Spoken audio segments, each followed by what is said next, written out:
Tuesday. Welcome to Sideline Sports with JB Ellis. We got Jake Malik, Jon Shearer, and joining us tonight, Adam Gold from goldencardbreaks.com.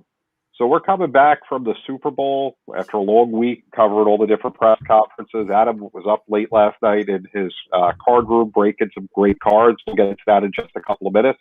But let's start with the Super Bowl. So, John, Jake, you were down there with me and had a chance to cover all the different players.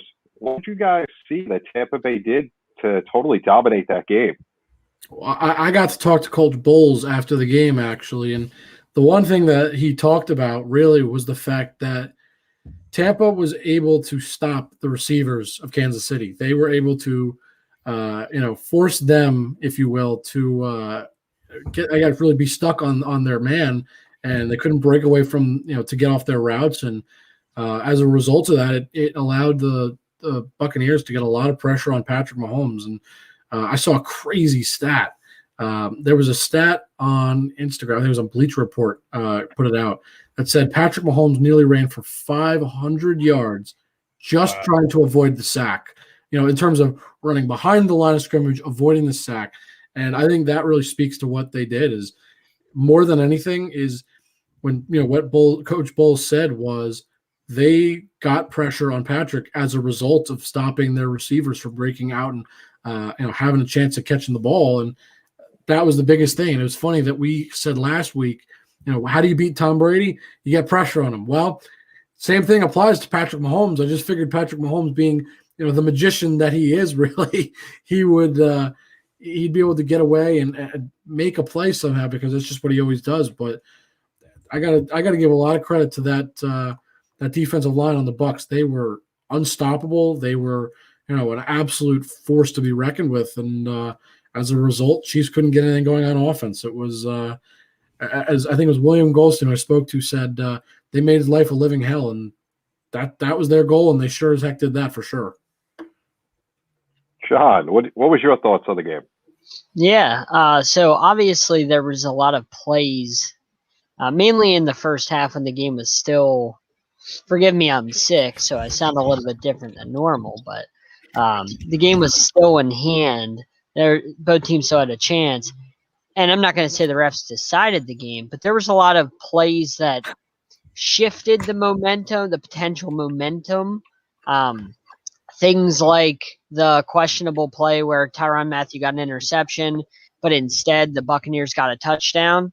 That's a big change. The Chiefs get the momentum, pick off Brady, but instead it turns into Buccaneers get a field goal, but then the Chiefs are off sides, and then the Buccaneers end up getting a touchdown.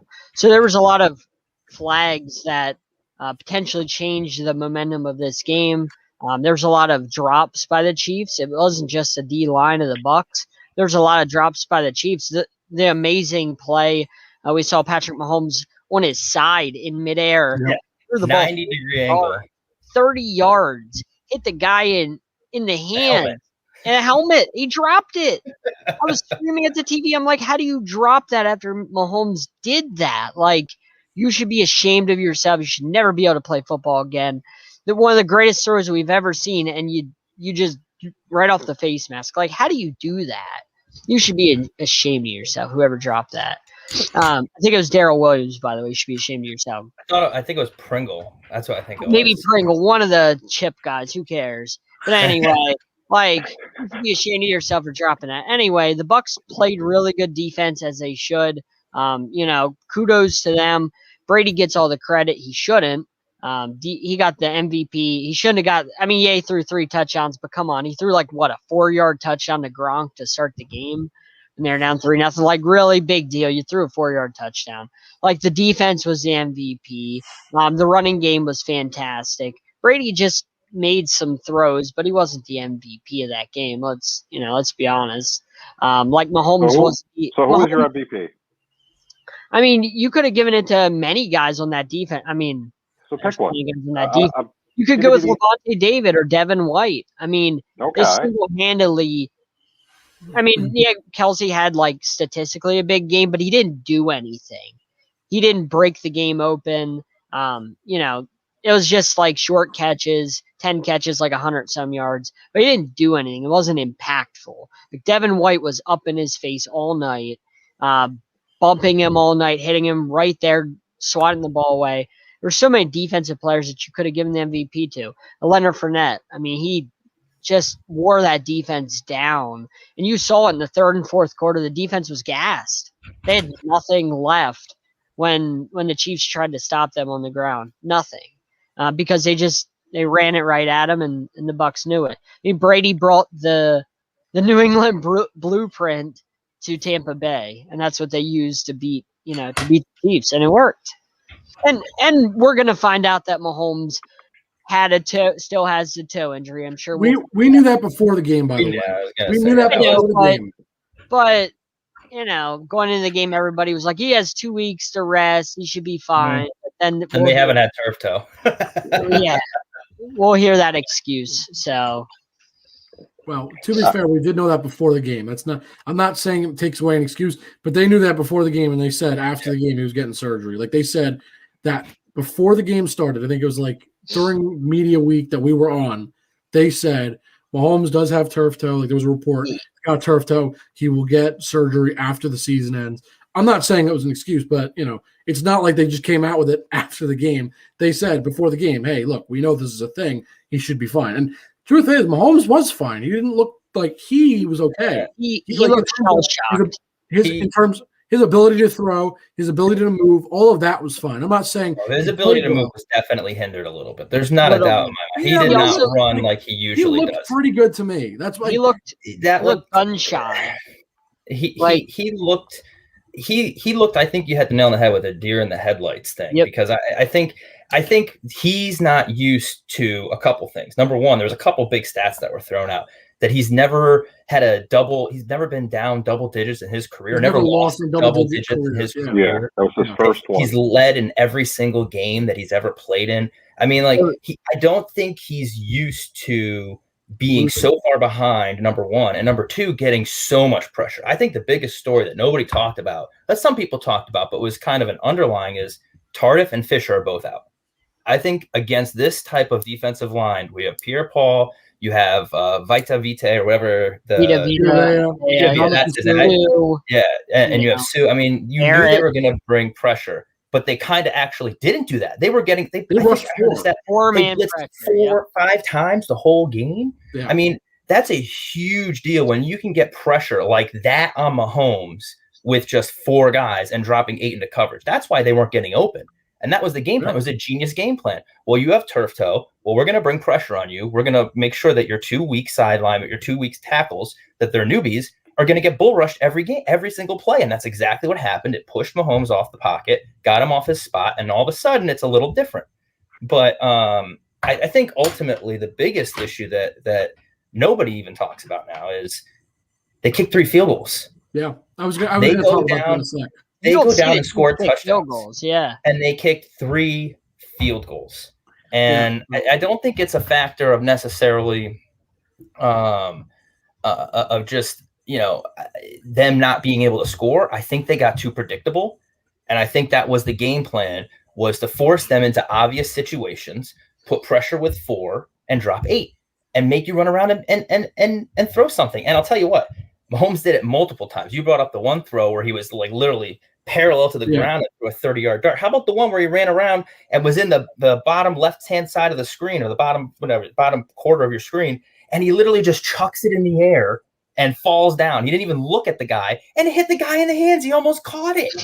Like, the biggest takeaway in this game, in my eyes, is Mahomes is going to be the next best quarterback, if he's not already, in the NFL. He did everything he could on an injured toe with 2 tackles that were clearly a major factor. Mm-hmm. And they lost 31-9, but he kept them in that. I mean, it didn't feel comfortable for the Bucs until there was no time on the clock. They were down 3 scores, and it's like, well, it's Mahomes. They still might come back. I have a stat that I just found. Mahomes was pressured 29 times, most in Super Bowl history. Makes sense. Ever. That's not surprising at all. That's crazy. Not surprising at all. So those linemen out was a huge factor. anyone that was with us last week or, followed us Super Bowl week, or Alex, Alex was all over that, the line for Kansas City. He mentioned it multiple times, so much so that I started looking into it. And, we were on a show Saturday with somebody. We were talking about it. That was going to be the key to Tampa Bay having a chance in the game. I didn't expect it to be an uncomfortable game. I expected it to be close. But, when Mahomes is throwing the ball, there was a video when NCAA football was announced to come back. I think Big Cat on Twitter had it. Yeah. With the quarterback on his side that threw the ball, all the way downfield for the touchdown. That was Mahomes. He literally did the play that I saw on Twitter this week. But he hit the guy in the helmet. He didn't catch it. That's the difference. You got to catch the ball when it's in your hands. And that was a huge problem. The ball can't hit you in your helmet and you not catch it. So they weren't going to win with those types of things happening. And then the body language. When Mahomes didn't get the penalty when he got slapped in the head, he should have got the call. But if you look, just their whole body language was like they lost already. Yeah. They looked disinterested all night. Yeah, so I have two things to add. Adam, first of all, you were talking about the field goals, and I had the pleasure of speaking with Travis Kelce after the game.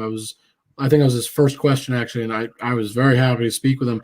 And I asked him, what happened? And it's funny that you brought that up because it's exactly what he talked about. He said in the red zone, they just couldn't get it going. They when they were in the red zone, they just weren't scoring. And I think that's the biggest thing that you saw was, yes, there was a lot of pressure, but it was the inability to take advantage of their opportunities. Because if they take advantage of one or two of those opportunities, let's say they score two more touchdowns and take away two field goals, you're looking at a much closer game. I mean, you take away 6, but you add, you add what, 9 extra points, right? Or no, 8 extra points. So that's, at least it's a closer game. And at the end, at least Mahomes, you think, okay, maybe with that kind of score, maybe he's got a chance. Maybe in the final quarter they have something to build on. They had nothing. They couldn't execute. And JB, you asked before, who is the MVP? I know you can't do this, or I guess you probably could, but you don't. The MVP is the most valuable player. I think the MVP is Todd Bowles. He coached a fantastic game. Yeah. And I honestly give him so much credit because you know what? He coached his team to excellence. I mean, whatever he was dialing up, every play, it seemed perfect. And we talked about, his receivers couldn't get open, for Mahomes. Well, guess who caused that? That was Bowles. That was his play calling. And I think everybody on that defense deserves MVP. You can't give it to all of them. And what happens? By default, who gets it because he's Tom Brady and he's won 7 Super Bowls now? It's Tom Brady. That's just what's going to happen. Is he the one that deserved it? I don't think so. I think there were just about anybody on that defense deserved it more. And if you could give it to a coach, give it to the coach. That's fine by me. But I just think, you mentioned that. Why did Mahomes get it? Or excuse me, why did Brady get it? Because he's the quarterback, and the quarterback wins everything, like almost always. I think there's something to mention, though, that there are intangibles that are not on the stat line. And Tampa Bay was a 7-9 team last year, 7-9. Mm-hmm. And they went to the Super Bowl. And what was pretty much the only addition that they had? Yeah, they had Leonard Fournette, but he wasn't a big factor until late in the playoff run. Who was the big addition? Well, there were quite a few. AB was the big addition. I was saying AB, Gronk. But AB wasn't. AB, what? Gronk and AB were not coming unless one person came. Yes. Right. And that's kind of my point is the culture change that got them to this point, that put them in the position to have a chance to win, was from Tom Brady. And it's obvious. Look at what happened to the Patriots. What were the Patriots? 6-10 this year? Were they 7? Well, I don't even know what they were. Abysmal. It was clearly Tom Brady that impacted the entire team in a dramatic way. It's funny you bring that up because I got a question I want to pose to everybody here. And I want you to think about this because I know this might sound a little crazy at first, but Adam you made me think of this. You look at what happened to the Patriots, and they had Cam Newton. They didn't have a terrible quarterback. Now, they didn't have a good quarterback because Cam Newton was hurt, and I'm not making excuses, but okay. Bill Belichick, everybody always said it was the Patriots system, right? It was all of the Patriots. You look what happened when Tom Brady moves teams. He wins a Super Bowl in his first year. Now, yes, he had a great team around him, but nonetheless, he still led his team to win the Super Bowl. Do you think the Patriot way was really just the Tom Brady way? Because I'll go first. I think that's what this was the whole time. And I'm not taking anything away from Bill Belichick. No. I still think he's a phenomenal head coach, and I think he will always go down as one of the best head coaches because he still has 2 Super Bowls as a coordinator without Tom Brady. He won twice, without Brady. So it's not like he's, automatically terrible. I'm not trying to say that. I'm taking no credit away from him. But what I noticed, and Adam, you made me think of it, was look what happened with Brady.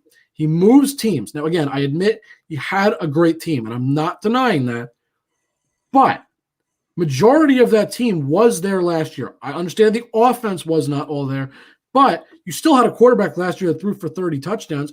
Granted, he threw 5,000 yards. Right. And I know he threw for a lot of interceptions as well, but he's still offensively, they did great. And so I think what I want to say is Tom Brady was the Patriot way. I think the Patriot way was him. I agree. And I'm starting to notice that because we were on calls and Bruce Arians said, he let Tom be more of not just a player, but a coach, a GM, a general. Do all these things, right? He let him have control, but look what happened, right? He coached this team. He helped coach this team to a Super Bowl. He helped add the players to win the Super Bowl. I truly think that when we say the Patriot way, we just mean the Tom Brady way, and I don't think we realized it until now. And I think Brady just proved it that he was obviously way more valuable than Bill Belichick. And I know we had this conversation earlier in the season. That's why I bring that up. But more importantly, it wasn't the Patriot way ever. It was always the Brady way. But we just would have never noticed because they were one and the same for basically his whole career until now. Well, we had the conversation. Go ahead. Oh, no worries. I was going to say I heard a bunch of stories that when he joined the Bucks, that he was always talking about, we're going to the Super Bowl. He set the expectation. We're going to the Super Bowl. We're going to the Super Bowl. We're going to the Super Bowl. And then every day during Super Bowl week that he was texting all the players, we're going to win. Too. We're going to win. We will win. We will win. And it's just, coming from somebody who, I've been, and this is kind of a little personal, but it's the truth. I've been an employee a long time in my life, and I've recently had a new business where I'm the leader. It's a totally different viewpoint when you have people looking to you to set the tone. And when you set a negative tone, your business or your team has a negative tonality for the day or the whatever. When you set a positive tone, it has a positive tone for that day. And you just, those intangibles that you don't realize until you're put in that situation, being a leader, that you literally are affecting the outcome just by the way you carry yourself, the way you act, how you're there before everybody, you leave after everybody's gone, how you just impact the game in so many more ways than you see in a stat book, than you see on the 60-minute window you have on the screen that we watch. And I think that's what I was saying is he's the MVP because if you take anybody else off that team, I still think they probably win the Super Bowl. If you take Tom Brady off that team, I don't think they win the Super Bowl. Yeah, it goes back to the conversation we had. I think it was week 3 or week 4. It was early in the season. We had it a couple times, actually. Was it Brady or Belichick that made the Patriots the way they were? And at that time, Tampa Bay was struggling. New England was doing a little bit better than they had. Not great. Yeah, but New England, I think, was in a better position at that point than Tampa Bay at the moment. Right. And at that point, we really didn't know. We were kind of up in the air. But obviously, no one could ever knock Brady for doing all the things that he does. You may not like him. A lot of people don't. That's fine. I don't like him. But when it comes to winning, him and LeBron, I can't stand either one of them, but they're both winners. They'll do whatever it takes to set the tone in their locker room, to show up, make sure they're there, get everybody ready, and give you their best effort anytime that there's a game or getting ready for a game. We know that they do whatever. Well, we know Brady does whatever it takes, whether it comes to bending the rules or anything like that. LeBron, just flops. But Brady bends. Look, listen, I agree with Brady. If you're not trying as hard as you can to push the boundaries to win, then you're not trying hard enough. I agree with that. You gotta push to the edge. But I think my issue with LeBron is far more his attitude. I don't think he carries himself like Tom Brady does. I see him having more of the negative end. Tom Brady would never come off the field after losing a game 4 and walk off the court early. That's something Tom Brady would never do. And that to me, when he did that in the finals, that's not what a leader does. It's not what a leader does. You go down with pride. You go down with confidence that, hey, we're still going to win this thing. And I see him acting more immature and like a child than a leader. And for Tom, I don't think the only time I've ever seen him look childish or not like a leader is when him and Matthew got into it during the Super Bowl spat. But that to me is aggressive type, when you're in the heat of the moment, those type of things, when you're competing, that's what leaders do. That fires up your team. When you walk off the court because you're losing, that sends a sore loser message. So I don't know. I can't put them in the same stratosphere. I think Tom Brady is Michael Jordan level, and I don't think LeBron is near that. That's just my opinion. It's a fair assessment. I'm not going to disagree with your point that you made. I'm just saying when it comes to playing, the playing part. I mean, the leadership part, LeBron definitely has a leadership role. The NBA is completely different with the way that leaders are compared to football. The NFL is, a much tougher league as far as attitude and, it's basically bashing your head against somebody else's head constantly, where the NBA is flopping. So that's why, so it's just different mentalities. But, as far as when you're on the court and on the field, I think they both do whatever they can to win. But I definitely respect what you're saying about LeBron. You were saying, Jake? I kind of agree with what you just said, JB. I mean, you know what? They've accomplished so much each in their own careers. And when I think about the greatest athletes, I don't always think about having to be a leader. I understand that's important. But, you look at all the guys that are the greatest athletes, and everybody always thinks their accomplishments. What did they do? How many championships did they win? How many records do they hold? Things like that. That's, for me at least, I think what usually qualifies that. And you're kind of right. They're very different in the way they're set up. But Tom Brady is no question the greatest football player, or at least quarterback, really, of all time. And I have to say that now, because I know the debate has gone on for a long time. There are other quarterbacks that you could argue were maybe better, a couple of years ago. Not anymore. Okay. I love Peyton Manning, and I'm the first to admit that. I love Aaron Rodgers. I love a lot of those guys that are on that list. Drew Brees. I can keep going. Love them all. Cannot stand Tom Brady. Hate him with every fiber in my body. I bleed, sweat, pure hate for Tom Brady. I'm the first to admit that. But there is no question that he is one of the greatest athletes in all of sports that I have ever seen. He is to win 7 championships is just, I'm sorry, but it just doesn't happen. And, like I said, the Patriot way was really the Tom Brady way. That's part of why I say it, because it's not just the team that was around him every time, because he had teams that were not as great. Okay, you look at the Patriots when they played the Rams. They weren't the best. I think the Rams were a better team. I think offensively they were much better than the Patriots were. Okay, you look at the Patriots when they played the Greatest Show on Turf. Okay, that was many years ago. Okay, Greatest Show on Turf was one of the greatest teams we've probably ever seen assembled. Guess what? Tom Brady, being the leader he is, he helps his team win. And I understand there were a lot of things that happened, but he elevates his team that much.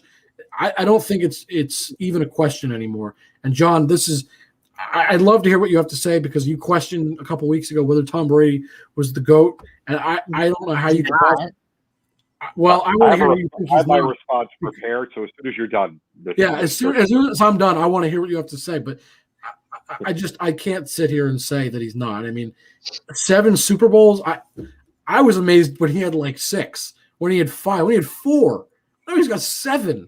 I mean, he's got a 70% chance of winning the Super Bowl in terms of his career. He's just unbelievable. John, I don't know how you think he's not. And I'm afraid to hear this. If he was such a great leader, then why did they ship out Jimmy Garoppolo? Because he threw a tantrum and refused to stay if they kept Jimmy Garoppolo, his future replacement. So they ended up having Belichick's guy to replace Brady eventually, and Brady threw a tantrum so that way they would get rid of Garoppolo, and they ended up getting rid of Garoppolo because it was basically Brady said it was. Does that make him Garoppolo? Does that make him a bad leader, or does it just make him? That selfish? Makes him a bad. I think that makes him selfish. How does it make you a bad leader to say this is my team? You're never going to play here. I'm not retiring for 10 years. You're not going to play here. This is my team. How does that make you a bad leader? What are you supposed to do? Say eventually you got to move on, and they had to have a plan, and he was like, no, you can't have a plan. I'm your only plan. Like, you got to prepare for the future too. John, happens in sports. Let's just think about if that's your worst critique of him, then I think you're losing. I think it's a losing argument. Plenty of critiques I got for the guy. I mean, like all the questionable things we have for Deflategate and all those things. Like, why do you got to resort to that? If you're the greatest of all time, why do you have to resort to that? If you're so great, why do you have to resort to that? If you're so great, you got to have a defense that has the most pressures on a quarterback in NFL history in a Super Bowl. You should want that, though, even if you're the best. But he always don't take much pressure on the quarterback. I'll go out and win. Is he always has that? These other guys don't.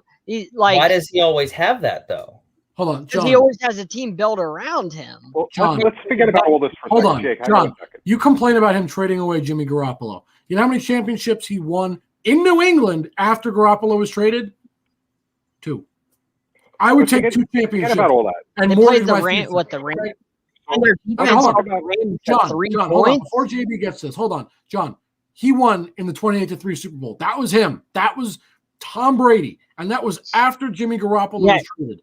I do not believe Jimmy Garoppolo was all Tom Brady. John, that miraculous catch by Julian Edelman was all Tom Brady. That circus catch. He led that drive, though. He led that game. Circus catch was all Julian Edelman. The strip sack was not Tom you can Brady. do this with you can pick apart every single player. Then, okay, that I can do it with Patrick Mahomes. I can do it with Joe Montana. I can do it with Brett Favre. The reason that game changed. John, I can do this for every single player ever. Okay, every player gets lucky break. It happens. But 7 championships was not lucky. That doesn't just happen. Okay, do you understand the probability of a single player winning 7 championships? How about going? It's like 1 in billions. It is so impossible to happen. And Tom Brady is the common denominator on every single one of these teams. I don't care how much you don't like him, how much you think other things were factors. He's the only common denominator in all 7 championships. That is, you realize he went to 3 Super Bowls before Calvin Johnson was in the league. Calvin Johnson just went into the Hall of Fame, right? This weekend he got elected. Yes. Peyton Manning, who was one of his hugest rivals, just went into the Hall of Fame. So, and meanwhile, Brady's still out there winning Super Bowls. Yeah. Listen, I don't like him, but you got to respect him, and you got to say he's the best. That's it. Calvin Johnson was drafted, played, retired, and got inducted into the Hall of Fame during Tom Brady's career. Tom Brady won a Super Bowl before that and after. Tom Brady has had 7 Super Bowl rings since that happened. He has more Super Bowl rings than the Dallas Cowboys. Any other franchise.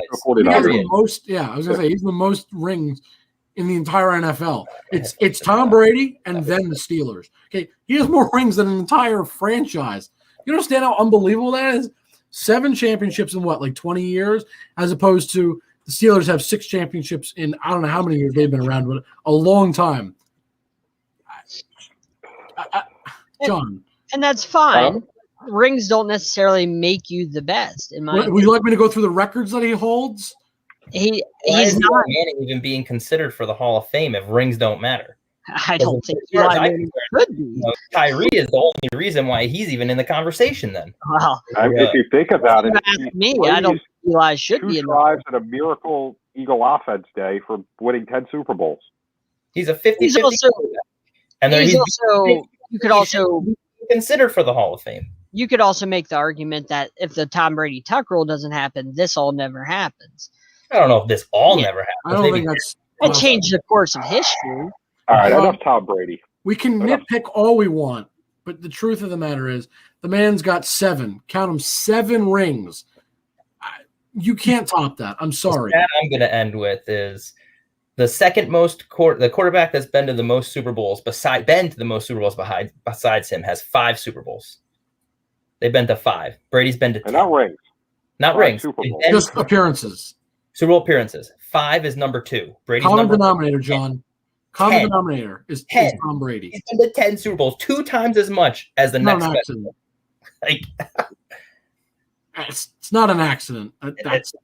There's too much. It's just too overwhelming evidence. And you do understand why he is the greatest quarterback of all time. The Jets created him by taking out Bledsoe. So just understand, if the Jets didn't do what they did, we would never know of Tom Brady. Just blame the Jets. It's nice and easy. Just blame the Jets for all of this. That's all. But getting to the other quarterback, Mahomes, I mean, he came in hyped up, the baby goat, and there was a huge talk, him against Brady. Does this hurt his legacy? So I have some stats, actually, on that. Patrick Mahomes in his 2 Super Bowls so far, he's thrown, on average, 278 yards a Super Bowl. He has 2 total passing touchdowns, 4 picks, and he has a QBR of about 56.5 collectively in the 2 Super Bowls. That's not good, and he's taken 7 sacks. But you're talking collectively. What did he throw for game 1, and what did he throw for game 2? I was just going to say, in game 1, it was 286 yards, 2 touchdowns, 2 picks, and 63.5 QBR. Not good. And then the second one, 270. It's not league average, actually.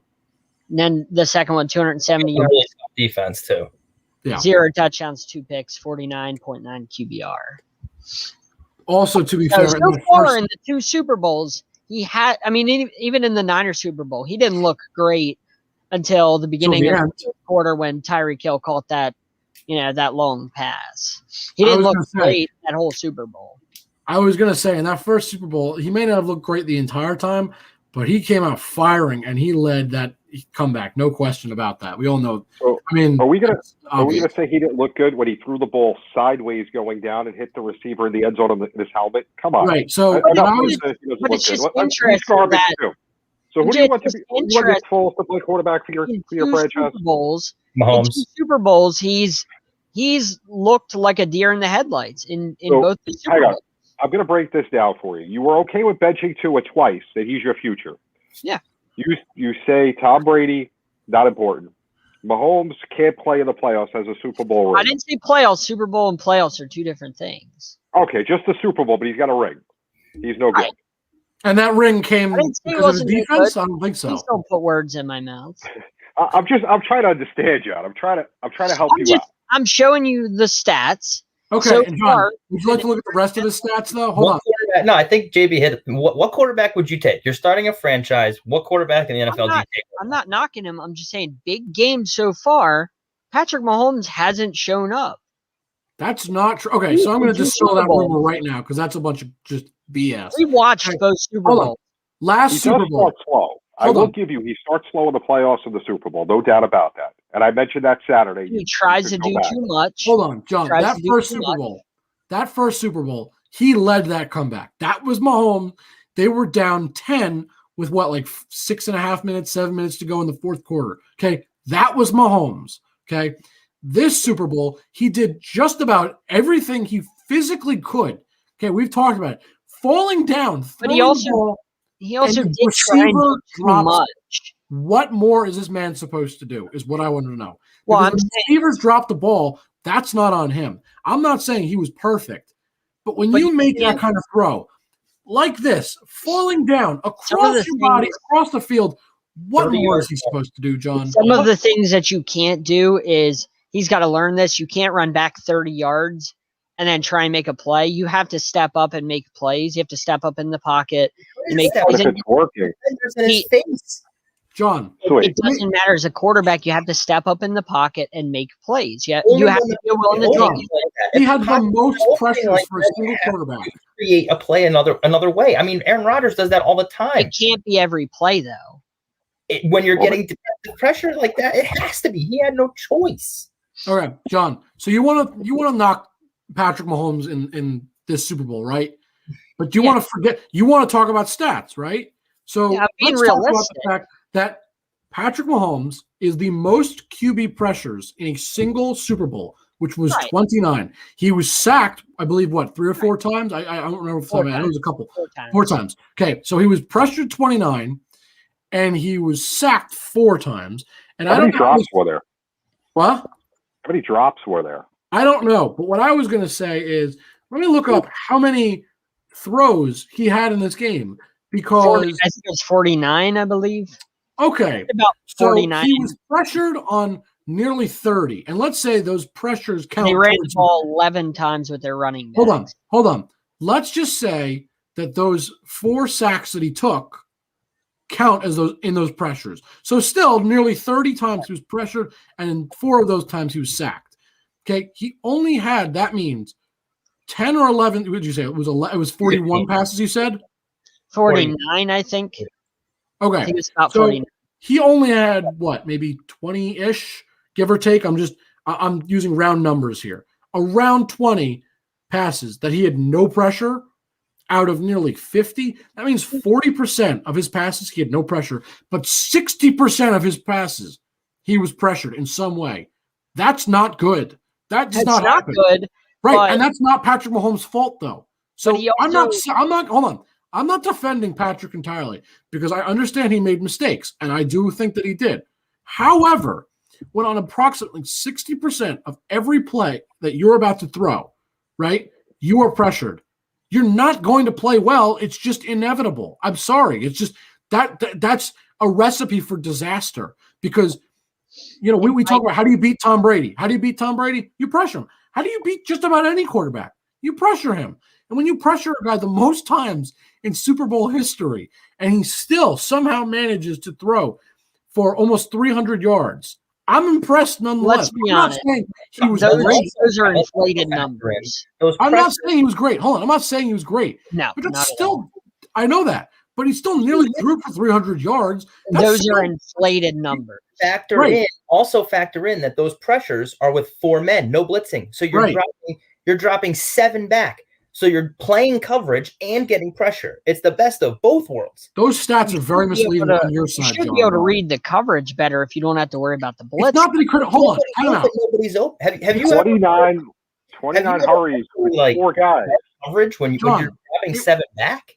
It wasn't that he couldn't read the defense. He could. There was nobody open. Right. He had no one to throw to. You know how Mahomes plays. He will roll out of the pocket. There was a couple plays where he went for the big shot. Sammy Watkins was wide open. Hold on. Time out.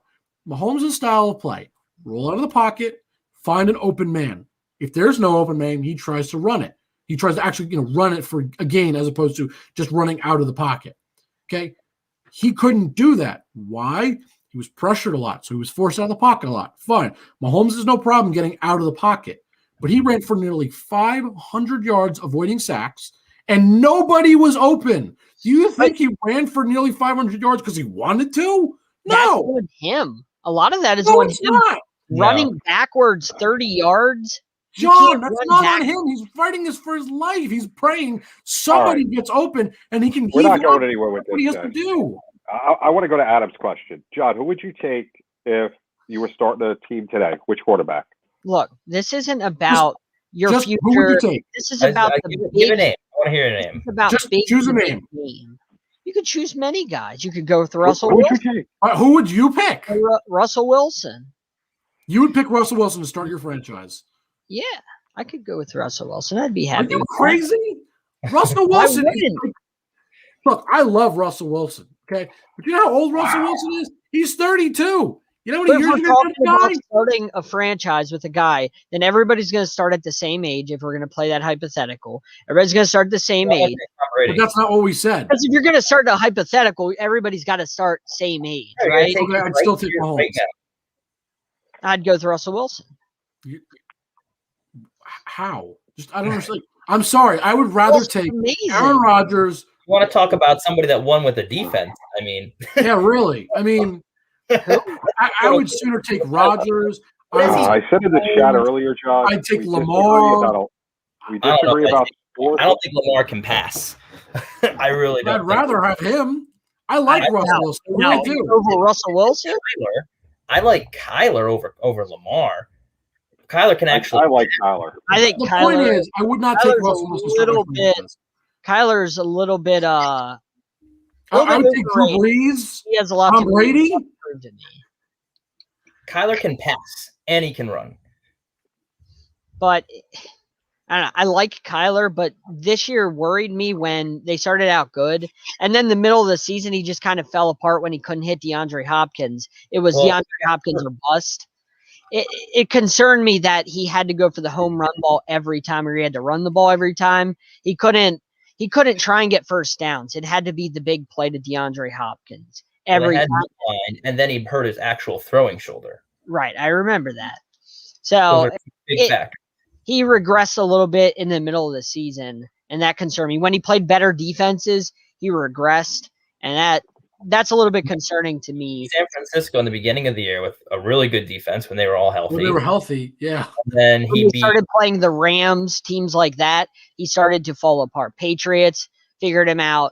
On Seattle, and then the Rams were close the whole time until the second game when he got hurt and didn't play.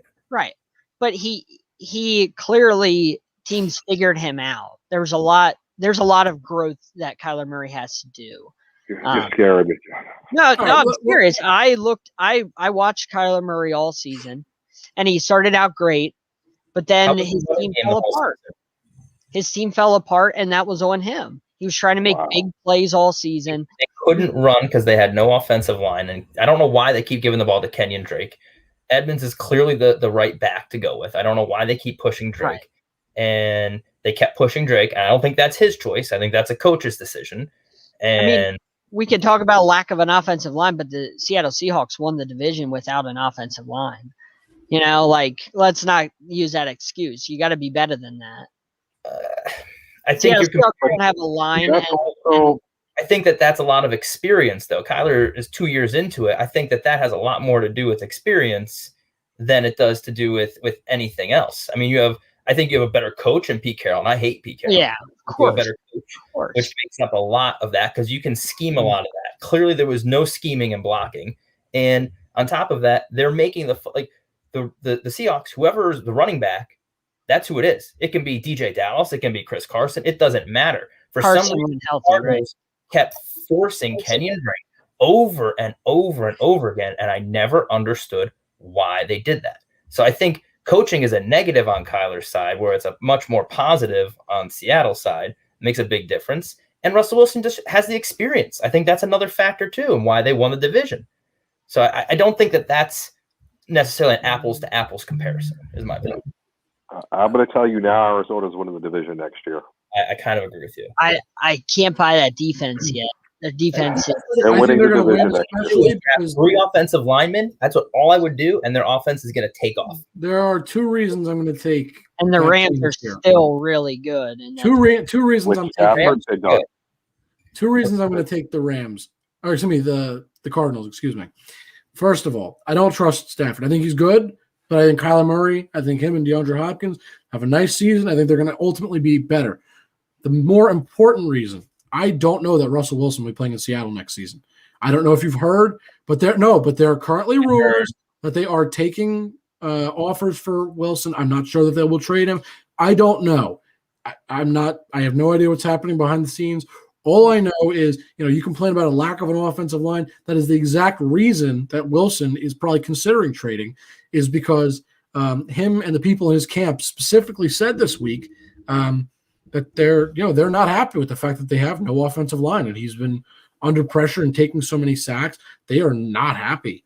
And he said that he's uncertain of his future this week. Said he's uncertain. So that's from his mouth. Yeah. Well, there are rumors that he may leave Seattle. I don't know. But I'm going to throw out a quick trade. I'm just curious. I'm not saying it'll be straight up, but just think about this. What do you think of Houston and the Seahawks switching quarterbacks? I'm sure there would be, picks involved. Just curious on your thoughts, because it's been a rumor that's popped up. Just wanted to hear everybody's thoughts on it. Why would you do that to Russell? Why would you do that to him? Yeah, I'm just bringing it up because I've heard the rumor. I'm with you. I think it's a bad idea. What about Dak for Russell Wilson? No way. No. Dak was left out of their hype video today. Dak is staying in Dallas. He'll probably just get franchise tagged. It's the same thing. Your franchise quarterback out of your hype video. Because he's probably too hurt to be your franchise quarterback. Yeah, I think that's one little story. Stuff like that happens all the time. Scheduling conflict. You might not have been there. That stuff happens all the time. Listen, I'm a Cowboys fan. I'm very much into reading into this. Sorry, Jake. You want to throw him off the stream now? What? You missed me, Yeah. the Cowboys fan. I think we have to get rid of you, Adam. I'm sorry. You told us before the show you're a Red Sox fan. That made me throw up in my mouth a little bit. But now I know you're a Cowboys fan. You just hit two of my most sore spots, my Yankees and my Giants. I mean, come on. I threw up in my mouth a little bit. No, I'm just kidding. No, listen, Dak's not going anywhere. They're going to franchise tag him this year, and They're going to pull a Kirk Cousins on him. No, franchise him and upset him because he wants the long-term $40 million. Yeah, but this is different. Cousins wasn't coming off a catastrophic injury like he was, so I think it's a little more agreeable to both sides to let's kind of see how it plays out. Prove it year. It's just prove it that you'll be okay and that we can. And then you'll be healthy in the future. I think you'll see them sign a long-term deal in the middle of the season.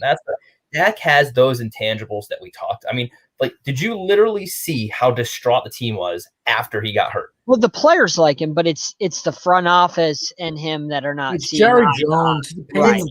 Yeah, but here's the thing. Everybody says it's Jerry Jones. If Jerry Jones could pay him $800 million, he would do it. Not that he can that much. I'm just saying you literally have to watch your spending with a hard cap. You can't just spend into oblivion. They only really bad. I mean, I don't even think Zeke contract is that bad. Everybody says that's a bad contract. That's what's holding them back right now. I don't think that's that bad of a contract. He played unbelievable and had a bad year because it was all focused on him and the entire line is gone.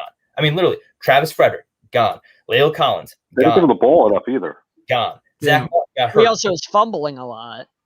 Well, I think but the way to run back in the case of the colitis. But it's an effort position. And when you're constantly, your quarterback's gone, your line's gone, there's clearly going to be an effort issue. And that's what I think you saw this year. That doesn't mean it's a bad contract. Well, then that's on him. If it's an effort issue, that's on him.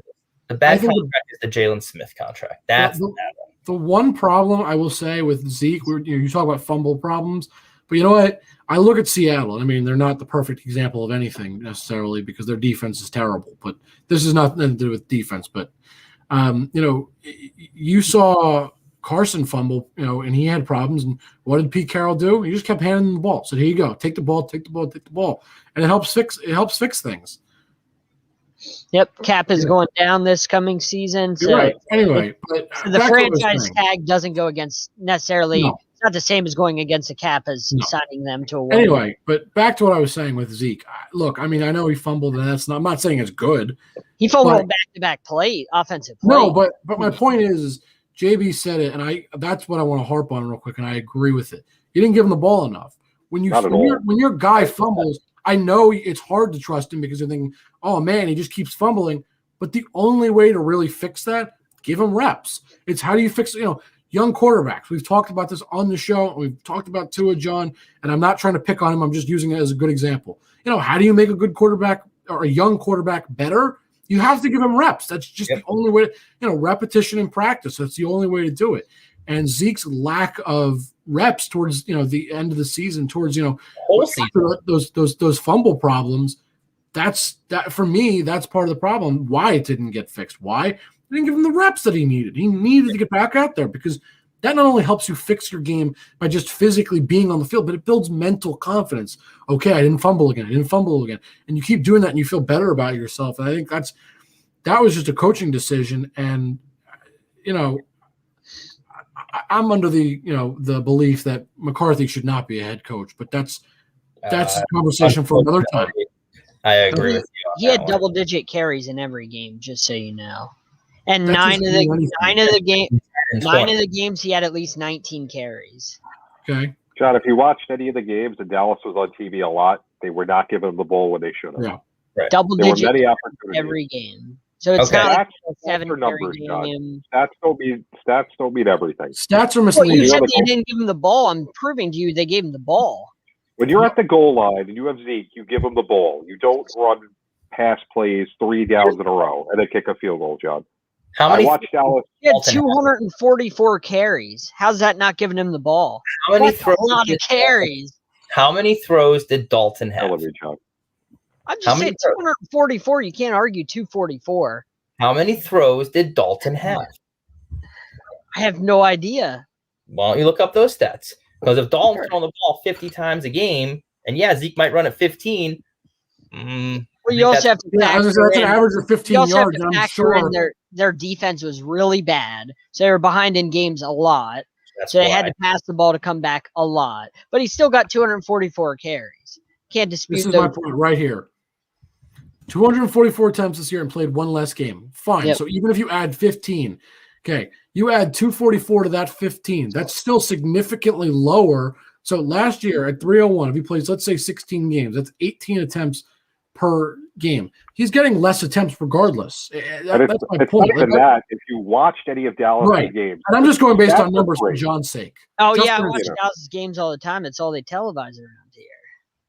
And you didn't watch any of the game flows and notice that, where's Zeke? Not in the important situations. He also does. He doesn't look like the same Zeke. Like he just doesn't look like the same guy from a couple years ago. He did in the beginning of the year. He definitely changed after Dak got hurt. It happens. So wouldn't you think he would get better though? No, because not. why Why not? on the running game. Because you just got a better quarterback. So I'm sorry. Do you remember AP's MVP season where he had 2,000 yards and he had no quarterback? Do you remember Adrian that? Peterson's different, though. I'm sorry. Okay. You cannot compare Adrian Peterson to Zeke. Different argument. We're not going to go with.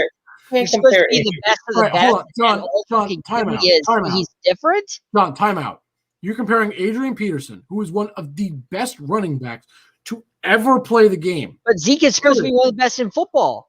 But hold on. So there's a difference. There's the greatest in football now, and there's the greatest of all time. There's a very big difference, right? But if you're the best of your sport, eventually you're going to be one of the best of all time. John, hold on. Dak, what was it, 2 seasons ago when he was healthy? He's one of the best quarterbacks in the whole league. Does that make him one of the best quarterbacks of all time? No. That's like comparing him to Tom Brady. You can't do that. That's consistently great. But being great doesn't. Why not carry the team on your shoulders? It's Where's a that? lot harder than you think. I mean, when you're having fumble problems and then the team doesn't give you the ball, you don't have a choice. Your offensive line's not as good as it was. You don't have your quarterback, so the defense is keying on you, and you're not getting the ball as much as you did previously. You're not going to have a good season. He should have been carrying the team on his shoulders. And also, to be fair, when they weren't giving the ball in the important situation. John, you're a baseball guy, more than any sport, right? Okay. Yeah. So how can you carry your team if they pinch hit for you? How can you help your team? They didn't pinch hit. He had 244 carries. John, in the important situations, they weren't giving him the ball. Watch the game. I think this stat kind of makes it a little bit better. So how many games this year did he have 20 or more carries? I think it was like 3. I think he had 22, and something else. Last year in 2019, he had 7 and 2 with 19. So essentially 9. Almost 3 times as much. I think that's a far better indicator of how many reps he got than you're going to say, he had 244. That's a far better game. So for Zeke to be good, he has to have a great quarterback, a great line. Hold on, John. Has to have everything go right. He nearly ran for 1,000 yards this season. So he was not bad. Reps. John, that's all I talked about. Hold on, John. Also, to say he was bad this season is false. He was, still had nearly 1,000 yards. I watched him play. He did not look. He's not the same Zeke. I didn't say he was. But you want to talk about stats. You're so big on your stats, John. He still nearly ran for 1,000 yards. Okay. The other seasons where he ran for over 1,000 yards, you know how many carries he had? In every single one of those seasons, over 300 carries. So to say he was bad is not true. Okay. He was not good this year. Excuse me. He averaged 4 yards a carry. Okay. That's not good in the NFL. 4 yards a carry is not good. You need to be. I don't know what planet you live on. 4 yards a carry sounds pretty good to me. 4 yards a carry. 3 is 12. For a running back, that's not what you want to be averaging. You want to be averaging about 4.5 to 5. To be the best of the best, that's what you want. You don't want to be averaging 4. 4 is like it's like the Mendoza. 4 yards a carry is pretty good. Zeke has only had 5 yards per carry once in his career. That was with the Hall of Fame offensive line, right? I don't know, but my point is, I wouldn't know that stat off the top of my head.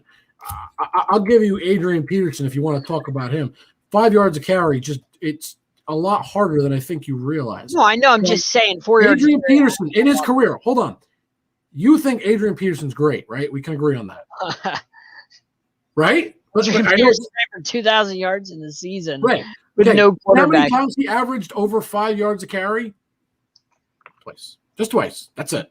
Twice. Do you know who his quarterback was in that playoff game that when he took? That doesn't matter. No, because apparently you should carry his team on the back. I'm just curious. You said, John, no, don't change your argument. I'm just curious. Do you know who his quarterback was? You said carry the team on his back. I'm just curious. Do you know the name of the quarterback in that playoff game? I wouldn't know. My guess is Dante Culpepper, but I have no idea. Joe Webb. Joe Webb. That's not the point. You're changing your argument because you know you're wrong. John, you said 5 yards a carry is, to be elite. Okay, Adrian Peterson, one of the most elite running backs ever, twice in his career. That's it. That doesn't make him not elite all of a sudden. He also used to pound the ball 4 times on the 1 yard line. That's part of the problem with Zeke and what we talked about. They didn't do that. That's what we talked about. That goes to our point, so thank you. Okay, your point was, why didn't he put the team on his back? Okay, AP put the team on his back, but guess what? When he ran for 2,000 yards, okay, that was probably the most rushing attempts he ever had, the most yards per carry. That was his best season, obviously, no doubt. But normally for Adrian Peterson, he was, 13, I would say between 1,000 and 1,300 yards. Those were his prime seasons, if you will. In those seasons, okay, 1,300 yards, 5.6 per carry. 1,700, 4.8 yards per carry. A couple seasons of 1,200, 4.6 and 4.5. A 1,400 season, 4.5. So to say that, that's what I said. I want between 4.5 and 5. Okay, that's and guess what? And guess what? Hold on. But for Zeke in his career, I'm gonna say 1,350 yards and 4.5 yards a carry. Yeah, that's what I want. He's been over 4.5 3 times. You're removed from that season, and you're ready to just say, "I'm done with Zeke." He doesn't look like the same guy, and now that he doesn't have a line, the same guy. We just explained why. The line is gone when your quarterback is gone, when your tight end gets hurt. You have a new coaching staff, and your defense is giving up 800 points a game. I get why you don't run with the same authority that you would in a game where, hey, the playoffs are on the line, or hey, the division is on the line, or hey, we're playing for a chance to win the playoffs. If I'm the Cowboys, I was a Cowboy fan. I want them to lose every game this year. I was heated when they beat the 49ers in that game because they could have had a top 5 pick. This year was a lost year for them. Everybody got hurt. They had no OTAs. They had a new coach. They had a defensive coach that didn't know the difference between his a-hole and a hole in the ground, trying to change up the entire scheme when you have a whole defense that's predicated on playing a 4-3, and you change everything around in non-OTA. No wonder all these defensive players take major regressions. I mean, I have never seen a defense get so many wide receivers behind them. DK Metcalf, what's DK Metcalf going to do? Run a go route. So what are we going to do? And like he's not running. Like, coaching was a serious problem for them, especially on the defensive side. And I get why Zeke did not run with the same authority that he did, because I can tell you in that Rams game, he definitely ran with authority. In that Seattle game, definitely ran with authority. But it was as soon as Dak got hurt, it was almost like night and day with where he was. And I think that you're literally going to say after 12 games. Doesn't that scare you? No. That doesn't scare you? That would scare me. A nice season in terms of stats. I get we're all professionals, but he's still a human too. When your entire team is hurt and you're playing with 5 new offensive linemen, a new quarterback, a new tight end, and a whole new scheme, I get why, hey, you know what? You might not be as focused and motivated as you were when you're playing for a division title and have a chance at winning a Super Bowl. When in game 4 of your season that you've been working your butt off because you think you have a chance to win a Super Bowl, game 4 of your season, after your starting offensive tackle goes out, your center retires, then your left tackle goes out. All of a sudden, now your quarterback, the main person you got drafted with, that you bonded with, they clearly have a bond, breaks his ankle. I get why your Super Bowl aspirations literally went whoop, and his attitude went almost in the same direction. I don't like that. I don't like if your attitude goes down because everybody's hurt. That's you got to have that next man up. Attitude didn't go down. I'm saying that the effort wasn't the exact same as it was before that. I'm not going to sell out on him. That's not the time to sell on him at all. I think, if anything, he's going to be one of the bounce back players of the year next year. I'm going to be drafting him in fantasy. I don't want guys on my team that have that mentality of, well, everybody's hurt. Year's done. I'll see you next year. My quarterback's hurt. See you guys.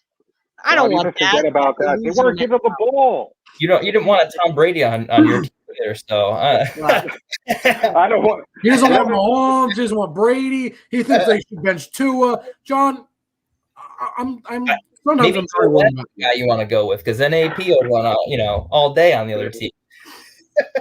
Look, Mahomes, I told you, in the big game, not any other game, but big game so far, he's been a deer in the headlights. John, name another quarterback pressured as many times as him, and then we can start talking, because guess what? It's never happened. No one ever has had the problems he had. Aside guess what? From the pressure, he just has not looked comfortable in either game. I wouldn't feel comfortable if I was running for my life for 30 plays. John, are you an Aaron Rodgers fan? I do like Rodgers. I do like Rodgers. Yeah, I like Rodgers. With him basically saying, I'm ready to get traded because they drafted Jordan Love.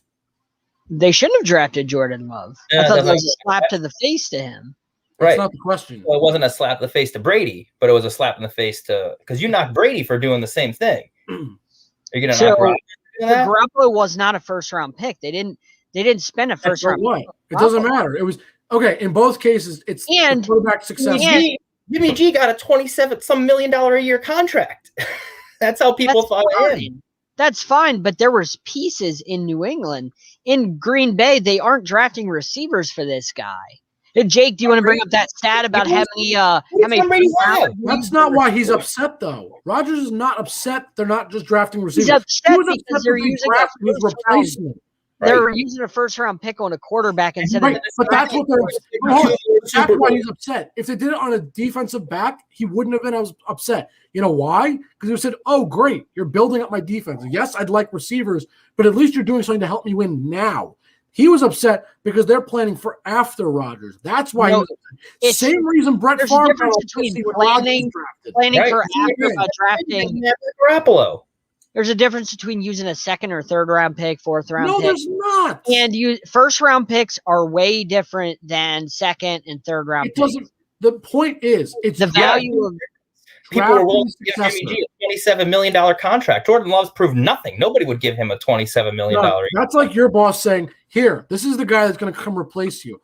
You ready to leave so he can start working?" That would piss you off, just like anybody else. Happy. I'd be like, thank you. Happy? I'd be like, thank you for getting me out of this factory. All right. John. Making windows. I don't want to make windows. I'm wondering what kind of fumes are in this factory. That's all I'm going to say. But yeah, really. Before we started the show, Adam, you showed us something really cool. Put up the card you were showing us before, Mahomes. The Mahomes card, the optic one? Yeah. And tell us a little bit about John, look away, because you don't like Mahomes. John doesn't like Mahomes. Get it on the whole screen. There we go. Depends on if he's in the big game. So that card, I'll show it again. This is his optic rated rookie. So a lot of people know Donruss. Donruss has been around for a long time. I think you can actually find his dad's rated rookie card in baseball, the Donruss optic rated rookie from, I think it's 1987. I think it was. So that card's been around for a long time. It's a pretty iconic card. And, his cards before the Super Bowl, I think they went up, this card alone in the offseason without being a PSA 10, like in the raw form, was, I think I got it for $250. This PSA 10 was going for $2,600 for the Super Bowl. Wow. So I'm sure it's going to come down now. What about after the Super Bowl? I'm actually looking to buy some because, unlike John over there, I'm a believer of Mahomes. I think he's going to win a couple more Super Bowls. I'm a believer in him in all but the Super Bowl. But the big game, right. Does not have it. It's all right. I'll put my money where my mouth is. I'm going to buy like 5 of these and stash them. In the Super Bowl. He's going to win at least 3 or 4 more. So I'm going to stash those and and not even for a second think otherwise. But regardless of that, I mean, Tom Brady cards. I wish I almost bought one of his Chrome rookies. I don't have it because I didn't buy it, but one of his Chrome PSA 10 rookies, they were going for $3-4 grand in the regular season, especially when they were like 7-5 and dropping. I think most recently they're going for 30 grand after the Super Bowl, maybe 40 grand. Wow. Wow. So tell us a little bit about goldencardbreaks.com. Sure. So Golden Card Breaks is my business. As you can see, my shirt kind of can see it there. We specialize in 3 different areas. We do card breaks, we do grading, group grading submissions, and we do consignment sales. The breaks is a fun way to get involved into the card market. Card market obviously has spiked pretty hard, and one of the issues you're going to find is you can't find packs anywhere. Back in the junk wax era, you could go to Sears, JCPenney, wherever. There were packs everywhere because in business, you have a demand for a product. Well, you meet it with supply. And everybody thought, well, these are going to be worth money in the future, except they printed millions and millions and millions of them. And that kind of left the card market hanging dry for a long time. So Panini came around, I don't know, about 10, 15 years, probably about 10 years ago, and started, they bought Donruss and, a couple other different card manufacturers. And now they own the license to football and basketball cards. And they kind of switched the mentality of, instead of over making supply, let's make it a collectible and under make supply. And so now these cards are significantly more rare. You can't find packs anywhere. They're always bought out. And, card breaking is kind of a fun way to get into, the bigger and higher end boxes, like a hobby box, which a Prism football hobby box is $1,500 right now. It's a lot of money to buy a box of cards where you might not get anything. Well, you can hop into a break for $100. And if you get lucky, you might hit something. We hit a Joe Burrow number to 35 auto in one of our breaks. That card sold for $4,500. Like, I got it for $100 spot. And every time I see your breaks on Facebook, I mean, you're always like breaking something fantastic. Like every time I see it, it's something amazing that, people really should check out your site, because you always seem to be like, when you're breaking stuff, it's like this fantastic get. And it's like, man, I wish I had jumped in on that. So people really should check out goldencardbreaks.com, and jump into it. And I've been a part of, card breaks a little bit before, and there's a lot of good stuff in that, especially if you're like a collector or a giant sports fan. You love the game. You always end up walking away with something that you absolutely love. Just as a sports fan, you find something valuable in every break. At least that's what I've found. Absolutely. Yeah. I mean, it's definitely, you're not guaranteed to get, an amazing hit every time, of course. But when you open a pack of cards, who knows if you're going to get anything either. I mean, it's the same no matter what. The difference is, I've been in the card business for a long time. I grew up in it. My grandfather owned the local card shop. I was behind the register, ringing people out when I was 5 years old, sending cards out to PSA when they came around. It's been in my blood for a long time. So one of the advantages is you open up a $4,000 card. Do you have top loaders next to you? Do you have a penny sleeve next to you? Do you know how to top load it properly? Ironically enough, I had a client that was breaking with somebody and they grade with us. And I said to him, every one of your cards has a corner ding, literally every single one, left corner. And he went onto the breakers page and noticed every single card was being top loaded wrong. He just never noticed it because the guy did it quickly. And I never watched it. I had no idea who it was. I could just tell there's a corner ding on the left corner of every single card you gave me. And it's like, part of this is some people, if you're new to this, you might not know how to top load and protect a card.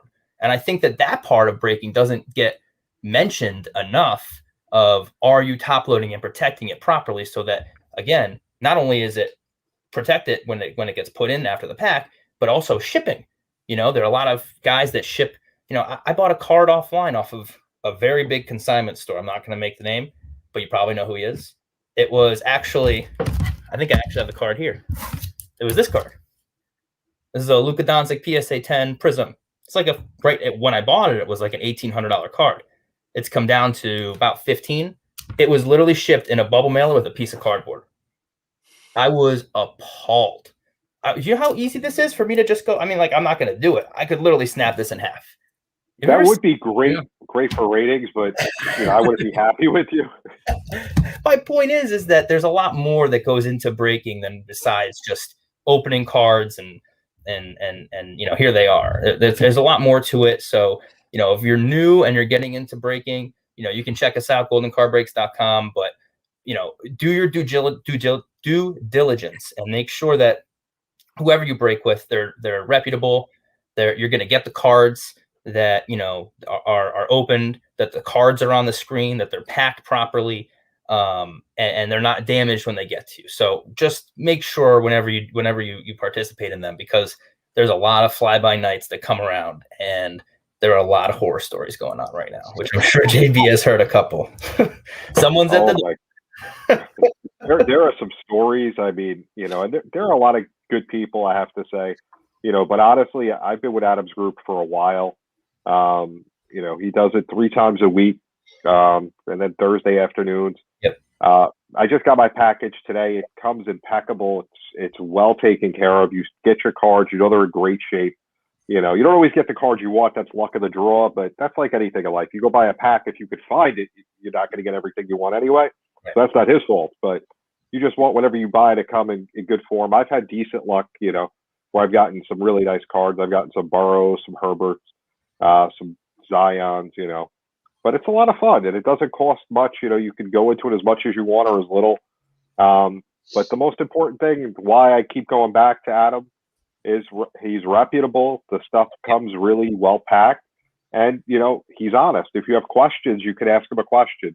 There's a couple of guys that are there doing everything, and if he can't answer you because he's doing the live stream, somebody else is there, Stefan, to answer you. And they make sure.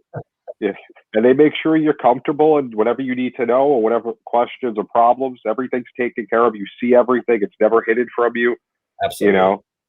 It's a great thing, and it doesn't cost a lot. It's a lot of fun. Appreciate that. You're welcome. And there's people that just watch it just because they want to watch the cards that come out. Or it's like watching the lottery, but more fun. Yeah, exactly. Well, a banter going back and forth, almost like with John back there with his Tom Brady comments. Hey, Jake warned you before the show. I told you he gave me as much of a warning as I thought. Look, we love having John. John is great. Always, he's an important part of the show.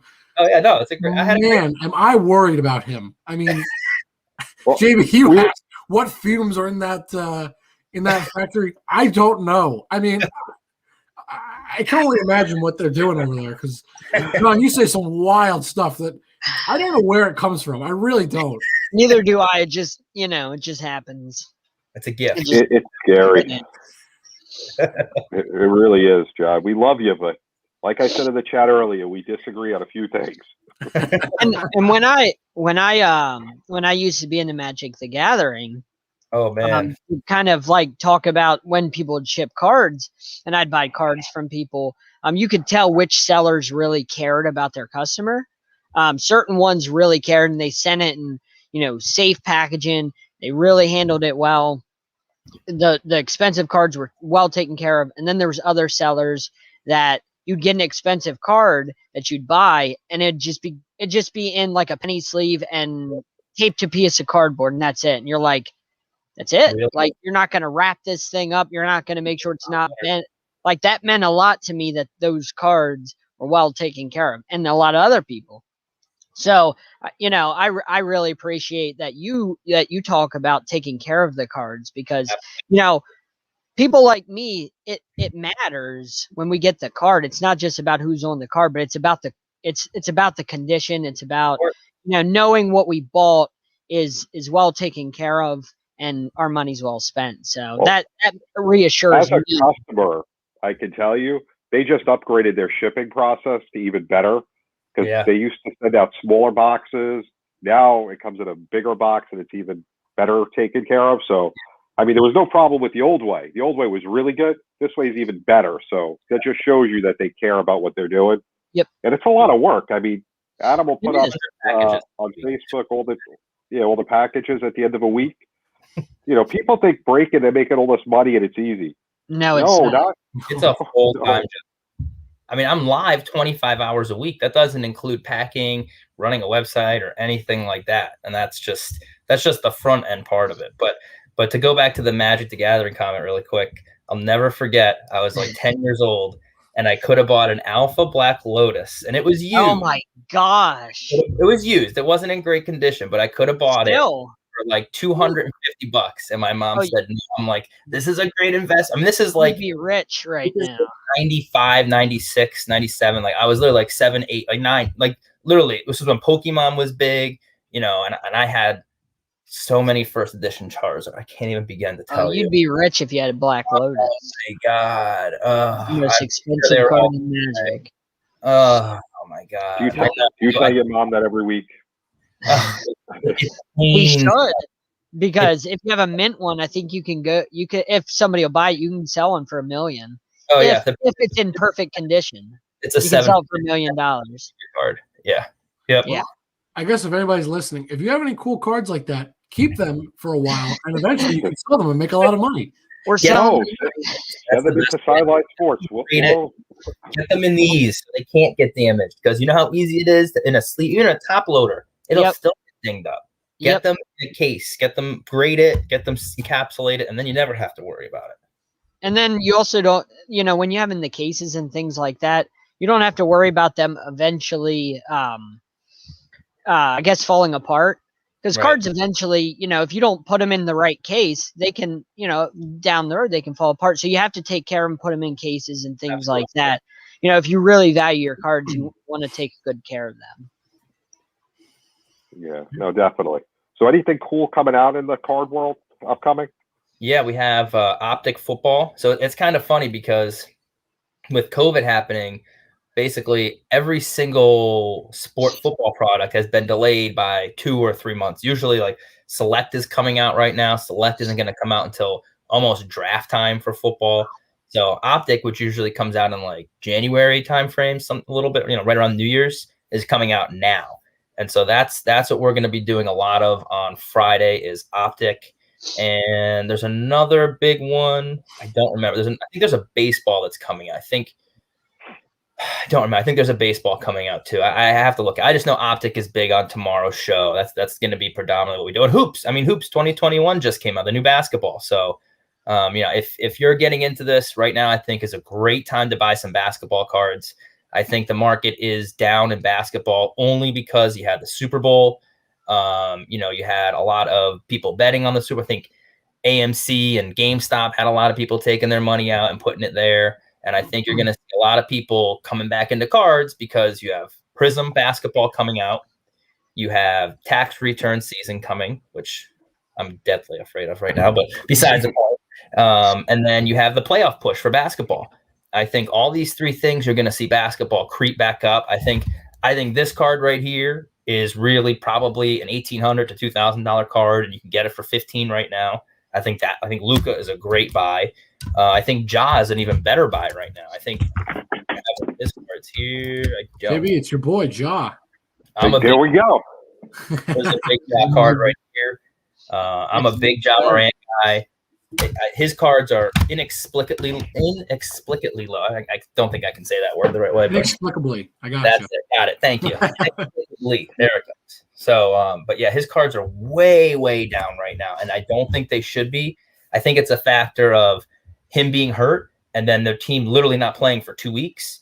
So he's not on the screen. All it's going to take, you can mark my words, his Prism basketball card is like $500 to $600 right now. He's going to be on Sports Center dunking over, I don't know, Taco Fall, 7'6" Taco Fall with this monster jam and having a 30-point night, and his card is going to go up to like $800 overnight. You're going to see, telling you, basketball right now is a great buy. I would definitely recommend looking into buying some because the market is artificially low right now. How does things work for you when the draft happens? Like, how quickly do people start jumping on your card breaks when the draft happens? Because people want those rookies and they want them, they're going to want obviously Trevor Lawrence and people like that. Like, how does that work once the draft is over. A lot of times you're going to see a lot of the current rookies explode during the draft time. So I think you're going to see Herbert, you're going to see Burrow because he's going to be healthy, and they're going to talk about him coming back. You're going to see both of them climb pretty high. I think you're going to see a lot of people speculating on Tua. I think you're going to see those three guys spike pretty hard. The problem is that, Prism Football, which is the big product, got released at the end of November. So, that's really the first time you're going to see these guys in their pro uniform is a card that's significant.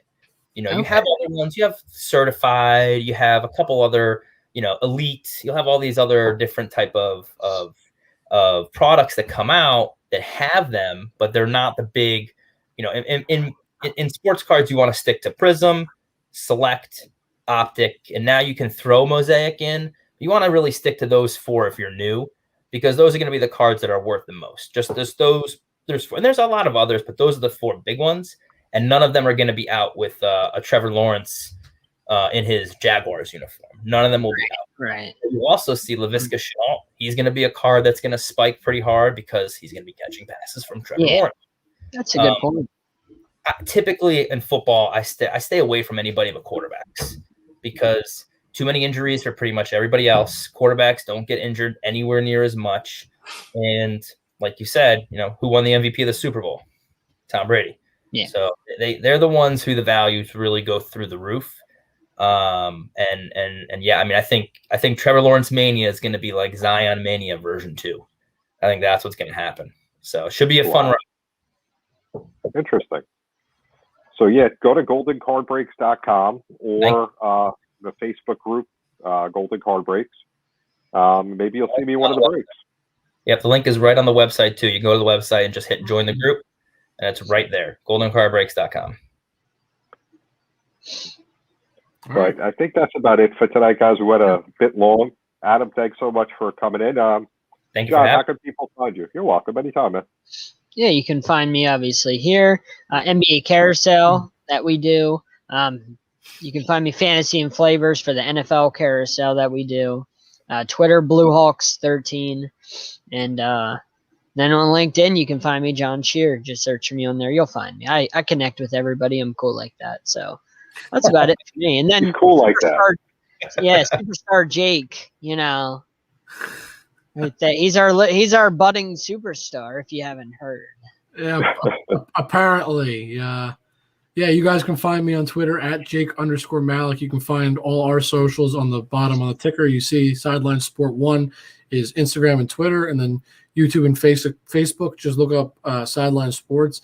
And be sure to be looking on the page. For those of you who somehow don't know, because it was all we talked about last week, we were covering the Super Bowl last week. We got to talk to a lot of great players, and we finished up on Sunday after the game. So we are going to have a full video of every single interview that we got to talk to, all the players, all the coaches, every question that we got to ask this past week. We're going to have that up on the channel, hopefully probably Wednesday or Thursday. So look out for that. That'll be a huge recap of everything we got to do this week. So be sure to check us out and look for that. JB? So JB_ the program on Twitter. I produce the NBA Carousel here on Sideline Sports.